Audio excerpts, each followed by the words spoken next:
Test 2. You will hear a number of different recordings and you will have to answer questions based on what you hear. There will be time for you to read the instructions and questions, and you will have a chance to check your work. All the recordings will be played once only. The test is in 4 sections. At the end of the test, you will be given 10 minutes to transfer your answers to the answer sheet. Now turn to Section 1. Section 1. You will hear part of a telephone conversation between a customer and a booking agent.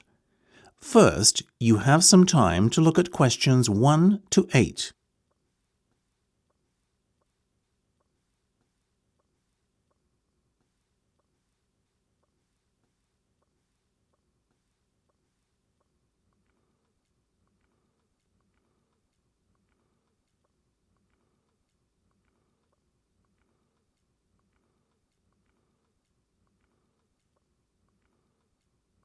You will see that there is an example that has been done for you.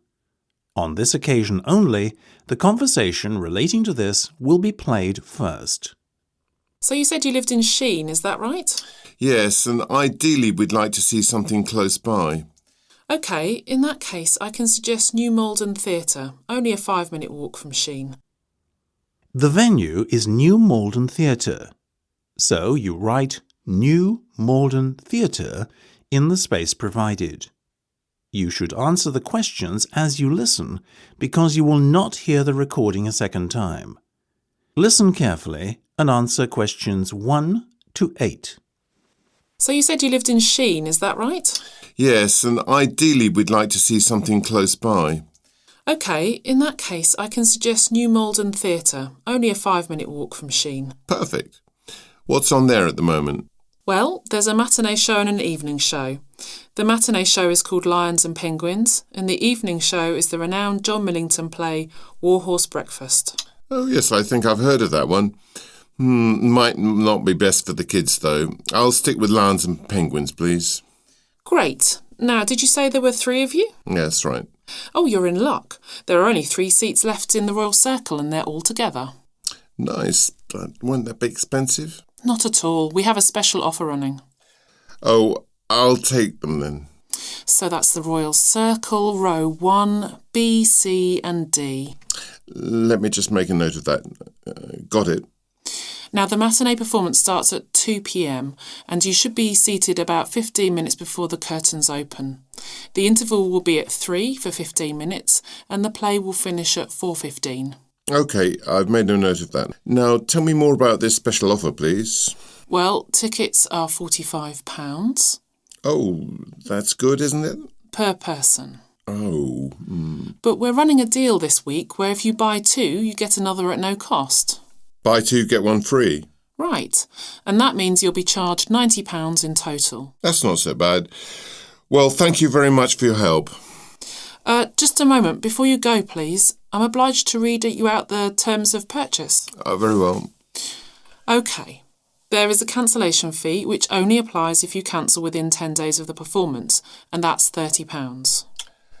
So long as I cancel more than 10 days beforehand, I won't get charged? Right. And just to let you know, the dates are not flexible. If you want to change when you go to see the performance, you have to cancel and start again. OK. And one last thing, if you want to change your seats, there's a £10 charge per person or per seat if you like.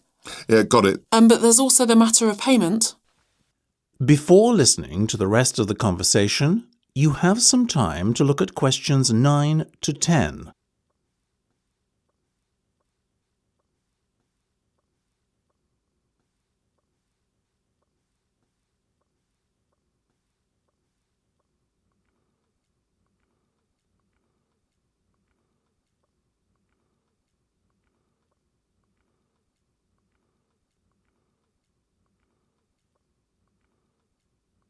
Now listen and answer questions 9 to 10.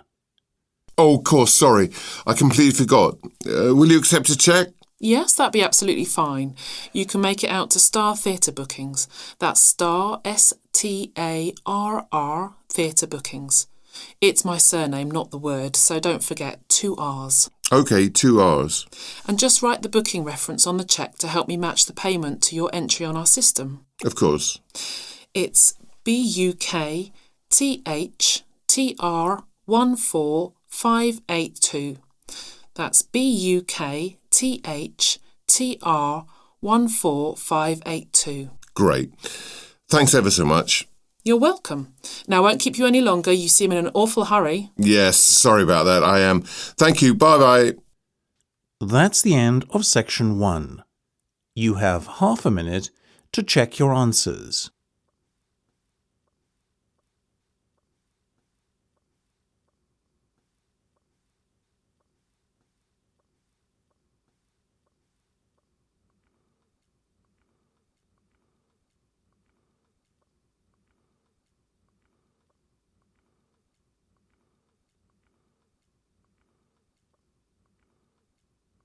Now turn to Section 2. Section 2. You will hear a manager talking to his staff. First, you will have some time to look at questions 11 to 13.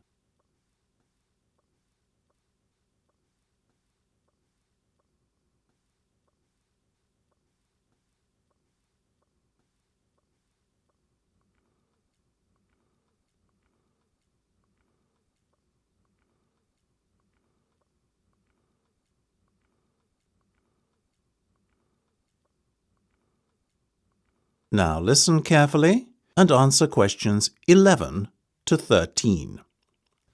Now, if I can have everyone's attention a moment, I have some announcements to make. First of all, we've just received the results for 2011 from head office, and I want to congratulate all of you for another highly successful year. Once again, the online sales department has outperformed the rest of the company. This literally wouldn't have been possible without you. Sadly, after taking a hit in the stock markets, our investment arm, Investment Traders, is down at the bottom of the pile. But then these are hard times for the stock markets, and a poorer than normal performance was to be expected. A little more surprising is how well the retail sales department did. Indeed, if it continues to perform like this, it will threaten the second most profitable arm of the business, design. But for the moment, it must content itself with third place. As for profits in the wholesale division, well, they've stayed pretty static at around £500,000. Overall, the message coming down from head office is, keep up the good work. Before you hear the rest of the discussion, you have some time to look at questions 14 to 20.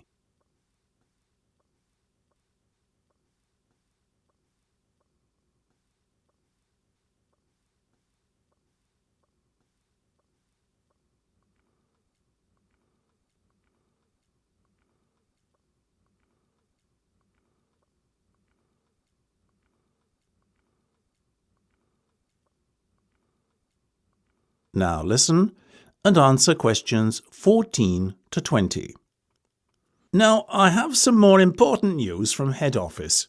It has just been confirmed that we are moving down to the headquarters building on Cavendish Way.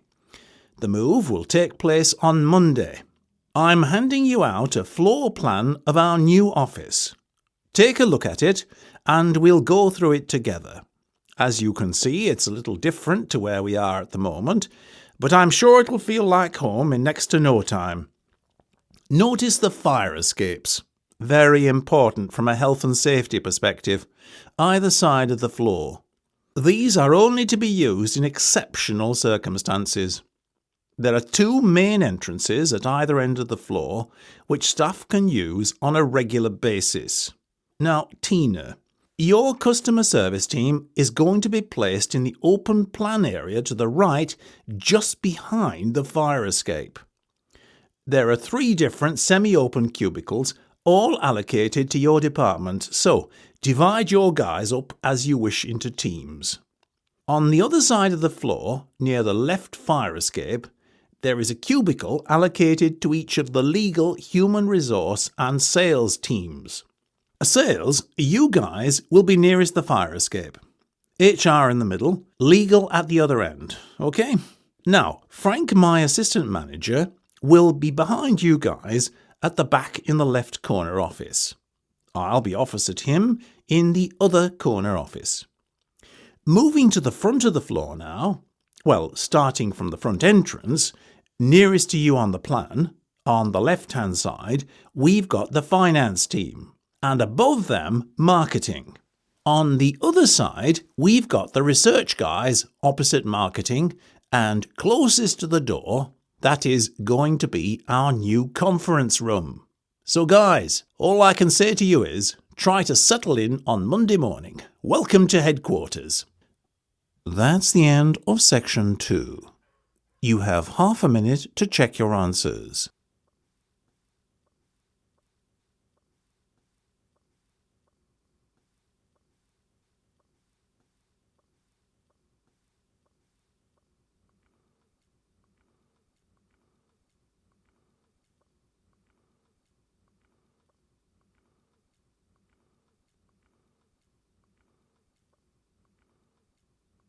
Now turn to section 3. Section 3. You will hear a discussion between 3 students and their lecturer. First, you have some time to look at questions 21 to 26.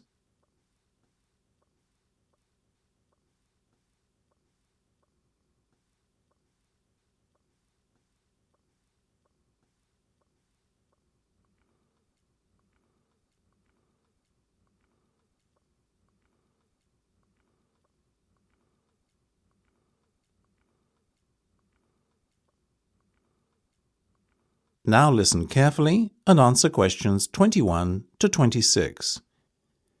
That's right. I started out working as a researcher in Kelheim laboratories, though it's a long time ago now. What was it like then? Starting out, I mean. That'll be us next year. It largely depends on your work environment, really. My team in the biophysics department were not very understanding of how it feels to be a new guy, and were really quite hard on me. From day one, they expected me to pull my weight, and they reprimanded me for any mistakes I made. There was no time for me to find my feet and get comfortable. That sounds awful. Well, it was to begin with, and it certainly took a long time for me to gain their respect. But once I had done, the work environment became far more pleasant, and indeed we ended up making a great team. How long did you stay there? 6 years. You did a fair stint then? Yes, well, you see, I was offered a promotion in my 5th year to assistant manager. Needless to say, I jumped at the chance. I had got to know the manager really well during my time there, though, and I knew, based on how quick he was to point out what you were doing wrong all the time, that it would be a challenge to have to work closely with him. But I've never been one not to accept a challenge. So how did you and he get on? Well, it didn't matter, as he was only there another 6 months. He took early retirement on account of a heart condition, and before you knew it, there I was, managing the entire operation. Was that difficult for you? Not at all. I was very fortunate to then be managing the same team as I had been part of for so long.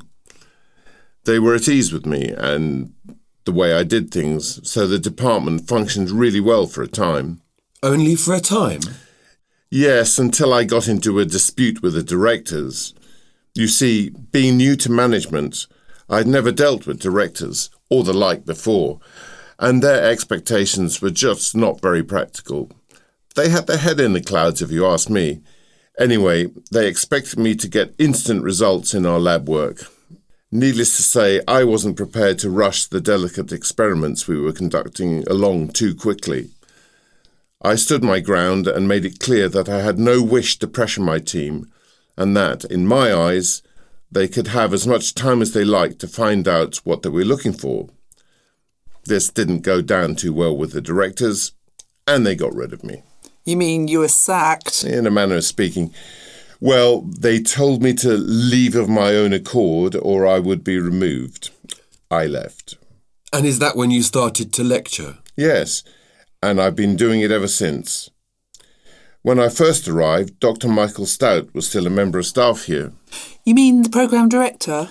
Well, he wasn't back then. I have Michael to thank for showing me the ropes. He was very considerate of the new faculty members and assisted me no end. And now, here I am, 20 years a lecturer. How time flies. Well, sir, we're very glad to have you as ours, that's for sure. Yeah, you make all the stuff sound so interesting, unlike some of them. Couldn't agree more. Honestly, I almost fall asleep in the other classes. Now, come on. I'm neither that good, nor are your other lecturers that bad.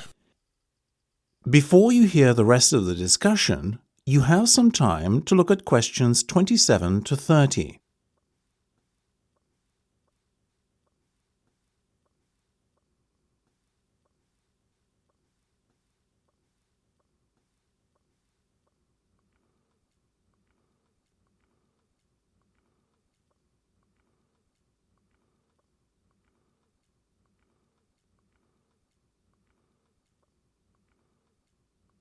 Now listen and answer questions 27 to 30. Right, now let's get down to business. We didn't meet for an idle chat. Tell me, John, how's the project coming along? Well, we haven't been able to isolate the mutant gene yet, so to be honest, I'd say it's slow progress. But you have at least identified the mutant gene, correct? Yeah, but until we isolate it, testing cannot commence, so the whole project is on hold at the moment. I think you're being a little too hard on yourselves. After all, correct me if I'm wrong, but did we not say a time frame of maybe 6 months just to identify the culprit? Yes, but having done that so quickly in the space of a week, it's frustrating to have to wait now. Patience is a skill you have yet to acquire, John. I guess. We have managed to establish that the gene mutation bypasses every other generation. Intriguing. So the infection is not passed directly from parent to child? No. If the parent is infected, the child will be a silent carrier who will go on to infect any children he or she has. That's an important discovery. Yes, and we've also found a way to switch off the mutant gene, we think. Go on. One of the volunteers we have been studying was a carrier 6 months ago, but the mutation is no longer in his DNA. Having studied his health records, it seems that he caught a strain of bird flu on a trip to Malaysia. He had a near-death experience, but has since made a full recovery. Do you suspect the bird flu virus somehow has a curative effect? We don't think it was the virus, but the accompanying fever. His body temperature was raised to 105. We have a hypothesis that the mutant gene couldn't cope with such an excessive internal body temperature. Excellent work. So, by the sounds of it, a cure might not be too far away? If we can isolate the gene, then we can begin further research to confirm our hypothesis. Now I understand why you're so eager. That's the end of section 3. You have half a minute to check your answers.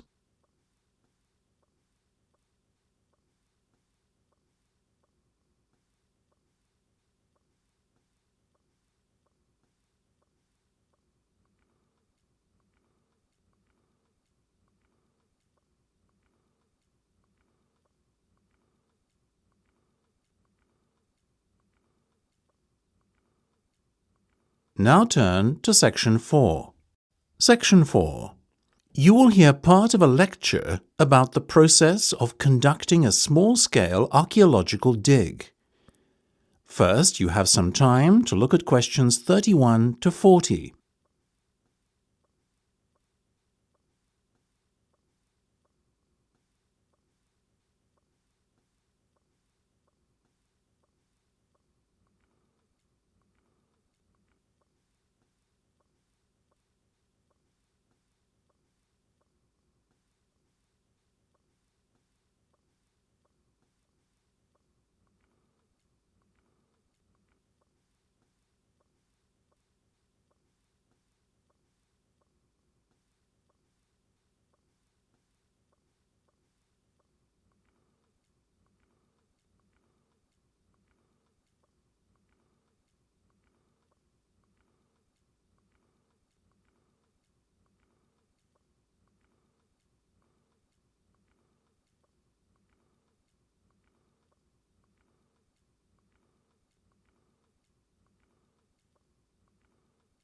Now listen carefully and answer questions 31 to 40.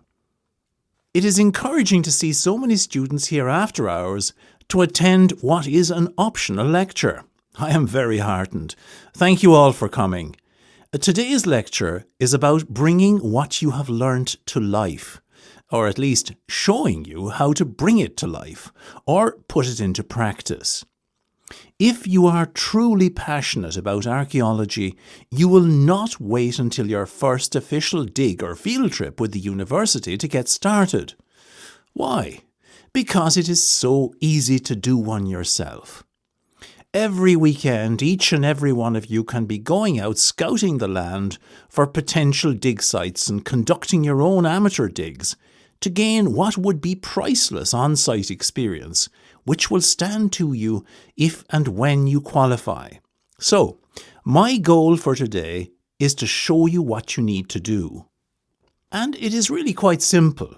So, let's start with the obvious. First of all, you have to identify a suitable dig site.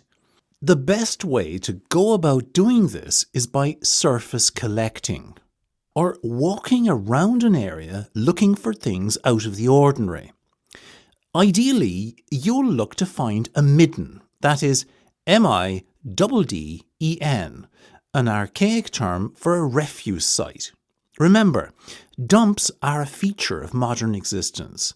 But in the near and distant past, people would simply dig a random hole and designate it as the spot to throw rubbish in.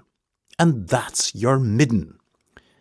Alternatively, if your surface collecting doesn't yield many finds, consider asking the local people of the area what they know.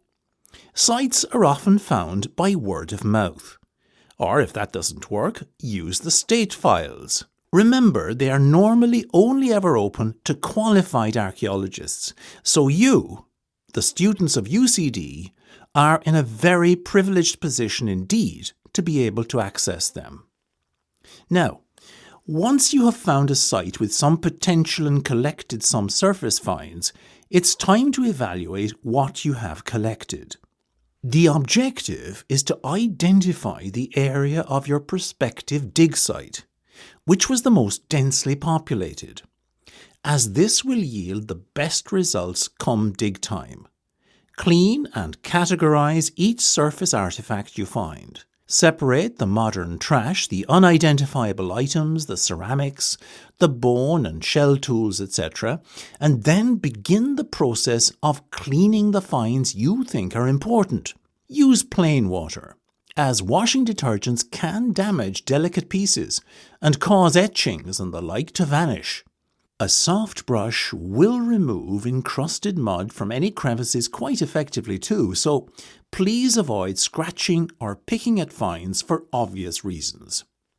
Now, having done this groundwork, you should be in a position to pinpoint the area which is likely to produce the best results, and therefore ready to start your dig. Borrow equipment from the faculty here if you do not have the right tools at home.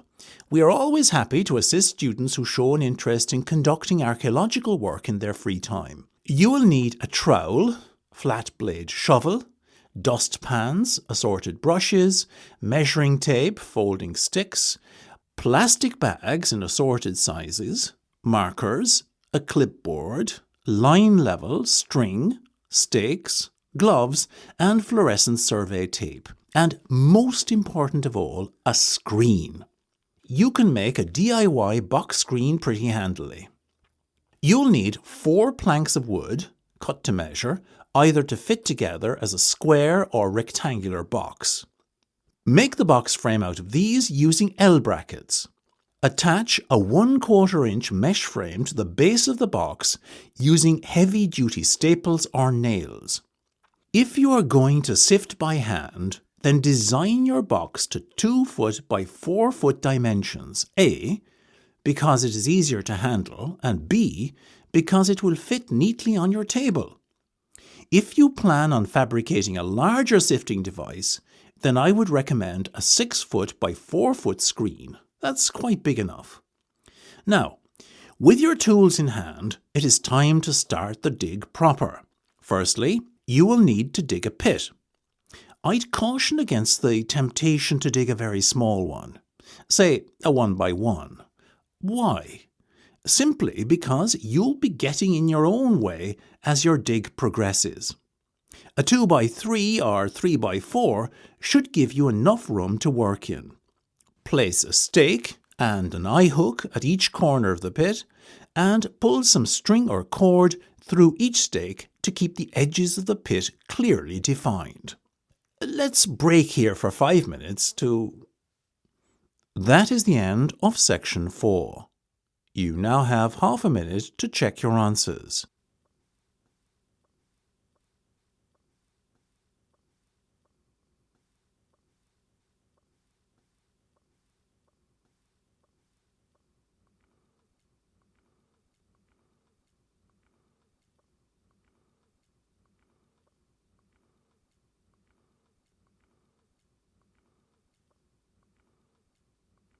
That is the end of the listening test.